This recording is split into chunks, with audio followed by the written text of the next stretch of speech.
So obviously we just had that Bucks-Nets game coming down to the final seconds there where the Nets could have hit a three to tie it up, forced overtime, but they didn't. And obviously they had it. It would have been a very impressive shot. The odds were against them in that situation. What I want to talk about is how did we get to the point where the Milwaukee Bucks are winning by 3 points at the very end of the game?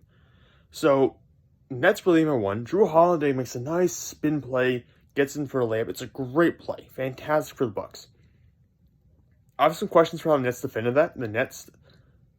The defensive player was sliding towards the inside. So he's protecting the middle of the court. When Jrue Holiday drives, it leaves it open for the spin move. It gets to the baseline side of the cup. I don't know why you're defending towards the interior. That's logically where all your help is coming from. I saw Blake Griffin comes into this shot, the baseline shot of that play, where if you had forced Holiday into the middle of the court, if he had spun towards the center of the basket, or just had to drive to the center, you're going to have extra defensive support in that area. So I'm a little curious as to why the defensive rotation was built that way. I think it's just a personal decision on the part of the player where he miscalculated. Maybe thought that there was less room there for Holiday than there was. Maybe he thought that Holiday was naturally cutting more towards the interior side of the basket. It's whatever. You can't really go back and change that. I'm sure what everyone's going to talk about, I know what everyone's talking about on social media, is the fact that Bruce Brown took what was essentially the last shot. Now, obviously, the Nets ended up getting one more shot there to tie the game or force overtime. But the go-ahead shot, with about 10 seconds, maybe a little under 10 seconds left, I wasn't necessarily looking at the clock. All I know is they got the foul off against Milwaukee with just over 2 seconds left. But the shot itself, I believe, was closer to the 10-second mark. We're out of timeout, on an inbounds play, and the ball gets away, I believe, from Kyrie Irving, and him and Bruce Brown kind of run into each other a little bit along the far sideline, because the ball ends up basically going across the entire court, and Bruce Brown ends up driving, and I believe he took the shot almost exactly the same shot, just a couple possessions earlier, like not even 2 minutes before this. He drives down the middle of the lane, and obviously the Bucks have some guys who can test shots. They have some guys who can really get up there and sky with you. They have Brook Lopez, who has been in the Defensive Player of the Year race before because of his rim protection. They have Giannis Antetokounmpo, who won the Defensive Player of the Year last year. And that certainly was not necessarily for his ability to guard guys on the perimeters, because he can alter shots on the interior. And the runner that Bruce Brown took, runner, call floater, whatever you want, it wasn't necessarily a bad look. For a number of other players, it would have been a good look. If Kevin Durant takes that shot, it probably goes in. And we're probably talking about what a great play it was out of a busted play, whatever Nash had drawn up before that. But because it didn't go down, because it wasn't Kevin Durant taking that shot, we're going to be seeing a lot of different things. Because Bruce Brown really should not be the one taking that shot. Kyrie and KD are on the court. So Kyrie is known for hitting clutch shots. And I understand it's not necessarily stats. They'll say that there's other players who are more accurate in clutch time situations. They'll say that Chris Paul is probably one of the best, if not the best, clutch time scorer this season.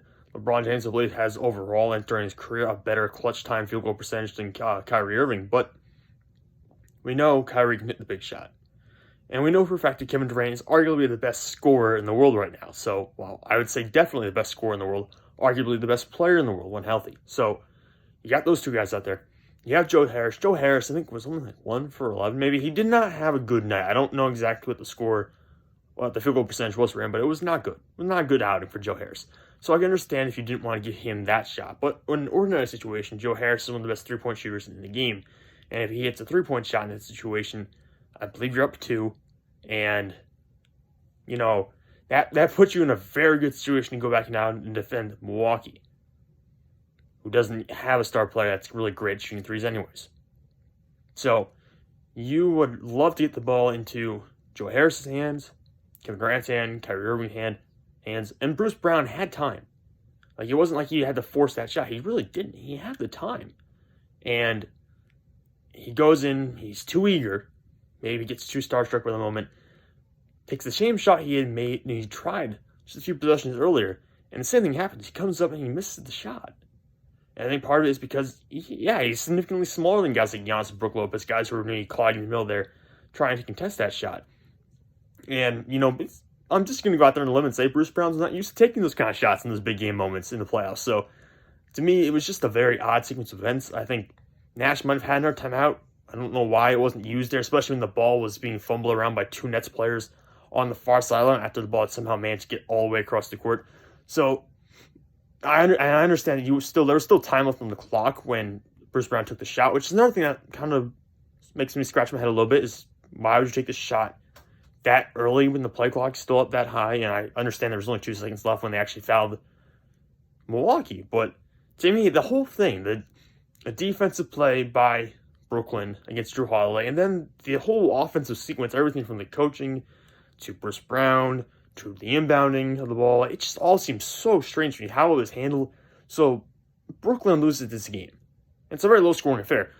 I don't want to take anything away from what Milwaukee did defensively. Being able to hold Kevin Durant and Kyrie Irving and a Brooklyn Nets team to below 90 points is fantastic, especially considering what they did to Milwaukee in the first 2 games.